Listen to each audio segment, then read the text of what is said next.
Hi viewers, ఇవాళ మనం mutton curry ఎలా చేసుకుందామో చూద్దాం. దీనికోసం మనకు కావాల్సింది కిలోగ్రామ్ మటన్. ఆ మటన్ని శుభ్రంగా కడుక్కొని పక్కన ఇలాగ ఒక బౌల్లో తీసుకోవాలి. ఇప్పుడు అందులోకి ఒక నిమ్మకాయని పిండుకోవాలి. అలా నిమ్మకాయని పిండుకున్నట్లయితే మటన్ మనం కర్రీ చేసుకున్నాక తింటున్నప్పుడు పీస్ చాలా టెండర్గా ఉంటుంది.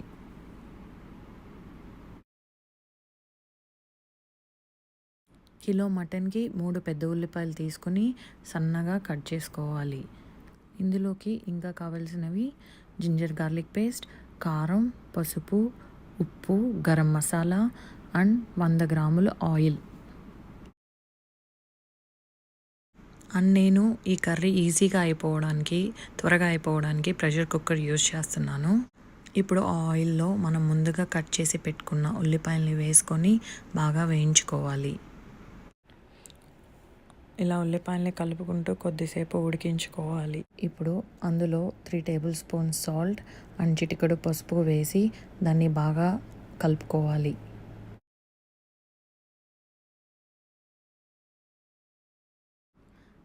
ఇప్పుడు దానికి మూత పెట్టేసుకొని అలా ఒక 10 నుంచి 12 నిమిషాల పాటు ఉడికించుకుని మళ్ళీ మూత తెరిచి చూస్తే అది ఈ విధంగా ఈ కన్సిస్టెన్సీలో ఉంటుంది.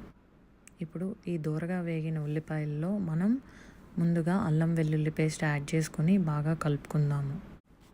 ఇప్పుడు దీన్ని ఇలాగే తిప్పుకుంటూ ఒక 2 నిమిషాల పాటు వేయించుకోవాలి. అప్పుడు అల్లం వెల్లుల్లి పేస్ట్ పచ్చిదనం పోతుంది. ఇప్పుడు ఇది బాగా దూరగా వేగిపోయింది. సో ఇందులోకి మనం ఆ మటన్ని వేసేసుకుందాము. మటన్ని వేసాక బాగా పైనుంచి కిందకి కలుపుకోవాలి. ఇప్పుడు ఇందులో 5 టేబుల్ స్పూన్స్ కారం వేసుకొని దాన్ని బాగా పైనుంచి కిందకి కారం మొత్తం మటన్కి పట్టేలా కలుపుకోవాలి.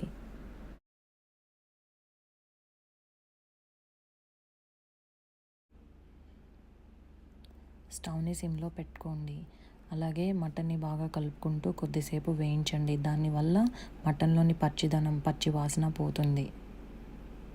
ఈ విధంగా మటన్ పావంతు ఉడికే వరకు ఇలాగే తిప్పుకుంటూ కలుపుకుంటూ ఉండాలి. ఇప్పుడు అందులో ఒక గ్లాస్ నీళ్లు పోసుకున్న తర్వాత దాన్ని పైనుంచి కిందకి బాగా మిక్స్ అయ్యేలా కలుపుకోవాలి. ఇప్పుడు కుక్కర్ మూత పెట్టేసుకుని 3 విజిల్స్ వచ్చే వరకు ఉడికించుకోవాలి. కేజీ మటన్ కాబట్టి నేను 3 విజిల్స్ 2 విజిల్స్ రానిస్తాను. అంతకన్నా ఎక్కువ విజిల్స్ రానిస్తే ముక్క గట్టిపడిపోయి తినడానికి బాగుండదు. విజిల్స్ వచ్చాక కుక్కర్ని స్టవ్ మీద నుంచి తీసి 10 నిమిషాల పాటు పక్కన ఉంచుకోవాలి. 10 నిమిషాల తర్వాత మూత ఓపెన్ చేసినట్లయితే అది ఇలా ఉంటుంది. స్టవ్ని సిమ్లో పెట్టుకొని ఇలాగే 10 నిమిషాల పాటు ఉడికించుకోవాలి. దీన్ని బాగా కలుపుకుంటూ ఉండాలి, లేదంటే అడుగంటుతుంది. 10 నిమిషాలకి గ్రేవీ చిక్కబడడం స్టార్ట్ అవుతుంది. అలా చిక్కబడిన తర్వాత అందులోకి 3 టేబుల్ స్పూన్స్ గరం మసాలా వేసుకుని దాన్ని పైనుంచి కిందకి బాగా మిక్స్ అయ్యేలా కలుపుకోవాలి. అండ్ మసాలా ఈ స్టేజ్లో వేసుకుంటున్నాం ఎందుకంటే కర్రీ నల్లపడకుండా ఉంటుంది. నేను ఇందులోకి కొత్తిమీరని యాడ్ చేసుకుని దాన్ని బాగా పైనుంచి కిందకి మళ్ళీ కలుపుకుంటున్నాను. సో ఇందులో నేను పచ్చిమిరకాయలు వాడలేదు ఈ కర్రీలో.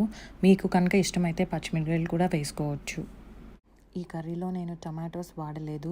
టమాటోస్ వాడినట్లయితే కర్రీకి డిఫరెంట్ ఫ్లేవర్ వస్తుంది అండ్ అది డిఫరెంట్ రెసిపీ అయిపోతుంది.